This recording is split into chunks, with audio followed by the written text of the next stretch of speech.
Welcome back to The Breakdown with me, NLW. It's a daily podcast on macro, Bitcoin, and the big picture power shifts remaking our world.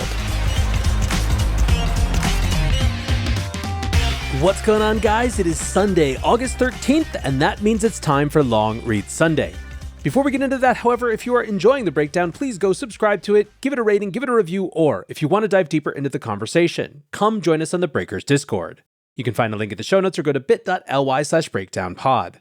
Hello, friends. Welcome back to another Long Read Sunday.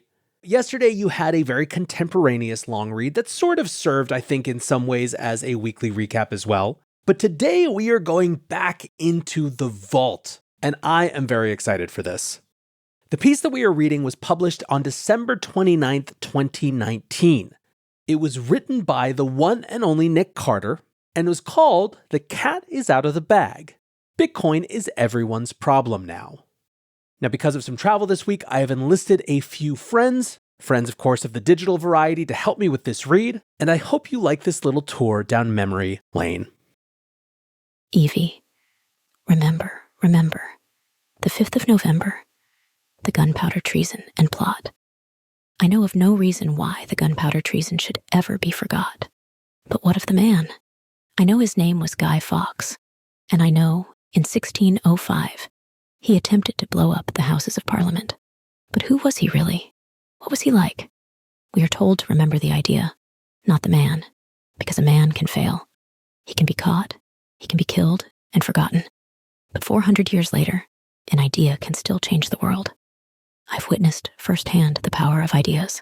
I've seen people kill in the name of them and die defending them. But you cannot kiss an idea, cannot touch it or hold it. Ideas do not bleed. They do not feel pain. They do not love. Evie Hammond, V for Vendetta.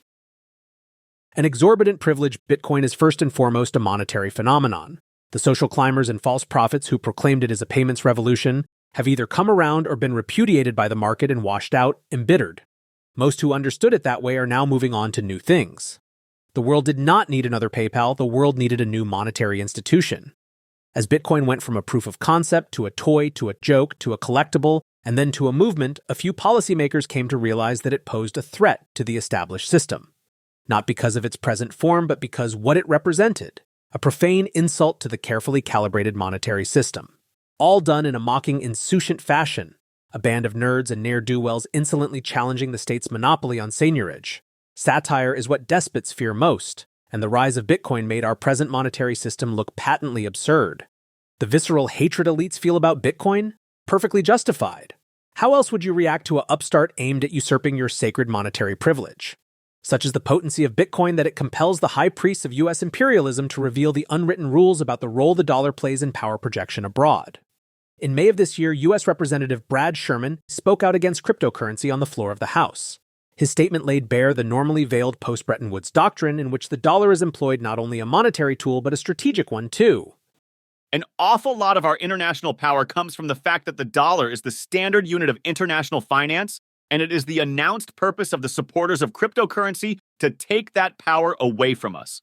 Whether it is to disempower our foreign policy, our tax collection, or our traditional law enforcement. The purpose of cryptocurrency is solely to aid in the disempowerment of the United States and the rule of law. Representative Sherman is practically a soothsayer. He understands precisely where the world is going. His mistake is not in the diagnosis, but in the cure. He mistakenly believes that Bitcoin can be reckoned with. But Bitcoin is an idea, not a product. The notion of a weightless virtual commodity was productized for good in 2009, although the idea long predated Bitcoin, and it has been eroding the state's monetary monopoly ever since. It could not have been created at a better time. One wonders how Bitcoin would have fared if it had been created in the 1980s or 90s when the U.S. economy was fairer, the monetary system was totally unquestioned, and the U.S. was the sole dominant global superpower. Against today's backdrop, Bitcoin insists on itself. It has urgency. In the halcyon days of Pax Americana, Bitcoin would have mattered much less. In the twilight of the American empire, however, it is more relevant than ever. Our monetary system is disastrously redistributive. The wealth of political elites derives primarily from privileged access to the monetary spigot. This is no longer a secret. The heavenly manna of seigniorage has opened, first a trickle and now a flood. The world is grappling with inequality, and the dozens of populist revolts active in the world today are patent evidence of this. Yet the resurgent socialist parties misdiagnose the situation. The enemy is not a nebulous form of capitalism, but rather a form of socialism itself, a low-rates-fueled perma-bailout to the owners of financial assets. It's no coincidence that asset prices have steadfastly risen in the last decade, as the Fed has embarked on a ludicrously unshackled period of money creation. Many ask, against the backdrop of monetary issuance, where did the inflation go? It went, of course, into financial assets. But this benefits the paltry few.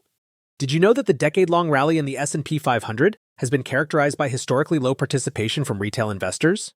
The riotous gains in asset prices have sidelined mom and pop. They accrue instead to institutional investors and corporate insiders who returned capital to themselves through buybacks. In the 90s, Wharton MBAs convinced investors that the ideal mode of corporate governance was making large equity and options grants to corporate directors to create incentive alignment. Well, the grants were made, and the directors rewarded the shareholders by spending corporate earnings on buying back the stock, thus juicing earnings per share and triggering options payouts for directors. They just so happened to forgot to generate corporate value along the way. That pesky real economy, that was secondary. Why are politicians so rich? Why do they become rich after leaving office? Why do regulators go work in industry? Why is the Secretary of the Treasury a former Goldman banker and hedge fund manager? Why are renters historically disempowered, whereas landowners are historically privileged? Why has the cost of higher education and healthcare outpaced inflation by orders of magnitude? Why is the CPI a sad, pathetic joke? Do consumer goods account for most of your expenditures, or does rent, healthcare, and education? What are you more exposed to? The cost of a TV or property values? Even if you didn't know what the Cantillon effect was, you felt it vividly in the last decade. The hopelessness felt by many in today's society is the consequence of this monetary misalignment, the introduction of eye-watering money into the economy, but an uneven distribution.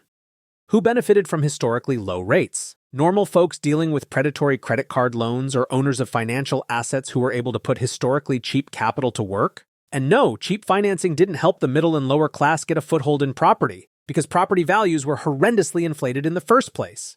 Property treated as a store of value for the rich is precisely where so many of the Fed's newly minted dollars settled. Reflect on those hollowed-out city centers in Vancouver, New York, and London, full of empty homes used as capital warehouses for absentee millionaires. Monetary velocity in the US is at its lowest since modern records began. If you think about the equation of exchange, MV equals PQ, a decline in V is sufficient to offset an increasing money supply, M, to keep prices P stable. And that's just about what happened. The purchasing power of the dollar has remained relatively stable even as supply has expanded dramatically. Where is the inflation is the common refrain, but the question should instead be, where has the new money supply gone? It is clear that it has settled, inert, and unproductive, in financial assets mostly owned by the ultra-rich, bidding them up to century highs in relative valuation terms. This is why our perverse form of zombie capitalism is often referred to as socialism for the rich. If you can position yourself close enough to the money spigot and arrange to share in the spoils of the monetary redistribution, you can profit handsomely. If you have access to financial assets and can benefit from a low cost of capital, whether you are an investor or a corporate director with discretion over buybacks, you can make low rates and quantitative easing work for you. If you cannot, you are utterly frozen out of the system and indeed disadvantaged, as pricier capital assets immiserate the non-rentier class. Critics often ask who exactly Bitcoin is for. This perhaps a misspecified question. Bitcoin does not serve a who or a subset of whos. It just serves indifferent its end users. Bitcoin by design does not require identity data to work. Your counterparty could be on the OFAC sanctions list, they could be a sentient toad or a few lines of code. Bitcoin has no way of knowing, nor does it care. The only requirement to send a payment is to provide a valid signature which meets the criteria sufficient to unencumber a UTXO. Traditional payment and credit relationships, on the other hand, enshrine identity. My credit card company is very interested in knowing that it is me who is using the card. If I inform them that a stranger has absconded with my card, they consider all the spends post-theft totally invalid. The call with the fraud department goes like this. Can you vouch for the $10.51 purchase on 2/24 at Chipotle? Yes, that was me, extra guac. Can you vouch for the $463.39 purchase on 2/29 at Lululemon? No, I don't habitually buy athleisure gear. Identity data is inextricable from traditional payment networks. This is because they are many layers between payments and final settlement. An incredibly large and profitable business exists to assess the credibility of transactors and facilitate deferred settlement transactions between them. This is because credibility and mutual trust enables massive efficiencies. You can lend your neighbor a lawnmower without demanding he provide a bond to cover its value because you trust him. Credit card networks just scale this up. They are trust underwriters, determining quantitatively how trustworthy I am and passing along those assurances to merchants with whom I transact. If they get it wrong and it turns out I'm the kind of person who racks up a $10,000 credit card bill with no intention of ever paying, they swallow the cost. It was their bad. They should have done a better job assessing my trustworthiness. The compact you implicitly agree to when you use Bitcoin is between you and the protocol, not between you and all the other users of Bitcoin. The only trust required is users trusting that the cryptographic and economic assumptions hold. So far, they have. It has become trendy to denounce popular Bitcoiners as uncompromising, unreasonable assholes and imply that there is something wrong with Bitcoin as a consequence, too. But Bitcoin is indifferent to this. It is a protocol for encoding and conveying value through a communications medium. Bitcoin isn't even aware of what the price of Bitcoin is, let alone the political trends of the day. It knows very, very little about itself. As stated above, Bitcoin is attractive and useful precisely because it rejects any identity data from the conditions required for a spend.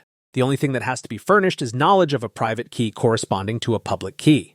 When you receive Bitcoin, you do not need to be aware of the identity of the sender, because Bitcoin settles probabilistically. You can simply define your own threshold for finality, say requiring $500,000 of work to be done before you consider a transaction final. That would correspond to waiting at current rates for 5 blocks under which your transaction should be buried. This is what allows me to accept funds from people that I mistrust, and why Bitcoin is carving out a niche in these frontier transactions. Think of a ransomware hacker and his victim. These people mutually mistrust each other.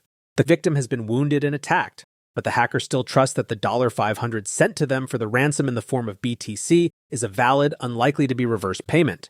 You may not like this, but Bitcoin flourishes on the margins of society. These are increasingly widening as banking becomes politicized and used as a political tool, as the US-driven settlement system is co-opted for strategic objectives, and as identity requirements for payments networks become ever more rapacious. Transacting with people you have no reason to trust is precisely why Bitcoin exists. The internet allowed us to transact with people on the other side of the globe, but internet commerce is beset by fraud. The reason credit cards are expensive is because the costs of remediating fraud and chargebacks are socialized. If you aren't comfortable with evil people using Bitcoin, you should abandon it now. Of course, the jettisoning of counterparty trust and risk comes with some perceived drawbacks. Principal among them, you cannot evict someone from your network. This is very uncomfortable to people who believe that money ought to be a political tool to be exploited to disempower political foes of the day. There is a particular paradox in demanding that the members of a network you have inserted yourself into adhere to a certain moral code of conduct. As stated above, Bitcoin and fast-settling hard money more generally exist to facilitate commerce between individuals that do not have a pre-existing bond of trust. What did intercontinental traders use to transact in the 17th century? They certainly didn't use IOUs, wampum, collectibles, or credit relationships. They knew that they might never see each other again, so they used the hardest money they had available, gold and silver. Monetary metals speak for themselves. They are no one's liability. In the same way, Bitcoin is a means to transfer wealth between individuals who both have an interest in final settlement. It is not a means to establish a credit relationship. Bitcoin is deliberately immoral, it has no requirements to entry and asks nothing of the user aside from a valid signature. It facilitates commerce between people who explicitly disagree with each other, thus trying to impose a moral code on Bitcoin is contrary to its very nature. If everyone who used Bitcoin agreed with each other, then no one would need Bitcoin. They could all exchange IOUs backed by their mutual trust in each other. But because the world is messy and people disagree with each other, hard money is warranted. Our chaotic world practically demands it. So if you are the kind of person that rejects a useful transactional medium because someone you dislike is using it as well, it wasn't suited for you in the first place, Bitcoin is edgy precisely because the world needs a payment and savings system which cannot be interfered with on moral or political grounds. To repudiate these transactional constraints is to violate the carefully poised moral setting that has seized the West. If stepping out of line isn't for you, stick to PayPal instead. Bitcoin is an apocalyptic death cult. As Bitcoin hater-in-chief David Gerard so elegantly puts it, Bitcoin is in fact an apocalyptic death cult. Apocalyptic because Bitcoiners recognize the futility of the current monetary system and appreciate that it is likely to end in tears. Death because states won't give up their monetary privilege easily. Bitcoin is veiled in eschatological overtones. Cult because you have to be somewhat deranged to take a pill this black. So spare a thought for the Bitcoiners. They are fully awakened to the pending grief and strife that await us. Cassandra's warning governments and citizens alike to the disruptive effects of truly sovereign currency. Sovereign as in free, not as in state-owned. but unable most of the time to convince their fellow man that the state's monetary machinations may not be sound. Most people are content to surrender all freedom and autonomy to the Leviathan as long as the pot they are in boils slowly. But it's open to all. The exact reason that Bitcoin is despised by so many, identity, creditworthiness, and trust are irrelevant in this system, making it a fertile ground for criminals, is the exact reason why it's so inclusive. Unlike PayPal, Venmo, or traditional payment processors, it cannot deplatform you for wrongthink, holding subversive political views, being a sex worker, or legally selling cannabis. Ours is the biggest possible tent. Don't be distracted by the online discourse. Bitcoin is utterly indifferent to the political views of its users. Its core developers, the high priests of the protocol, can barely change it. Implementing a fairly routine upgrade, SegWit, took them years of cajoling and pleading. Getting it to do anything other than produce blocks, accept valid spends, resolve forks, and relentlessly march onward is virtually impossible. Whether Bitcoin will challenge the state, or whether that task will be left up to a successor, is yet to be determined. That the state's monetary privilege has been permanently eroded is evident, though. It died a little that day in January 2009 when the chancellor was on the brink, and it has been shrinking ever since. All right, friends, back to the non-AI NLW just for a quick wrap-up. Now, usually, obviously, I say a few words, or maybe more than a few words, about what I thought about the piece that I had just read, but I think in this case, I'm just going to let it stand as it was. Hope you enjoyed that piece, and let me know what you thought about the new AI voices, both mine and the guest stars that I put in there. Come join us on the Breakers Discord or the AI Breakdown Discord, bit.ly/breakdownpod or bit.ly/AI Breakdown. Thanks as always for listening, and until next time, be safe and take care of each other. Peace.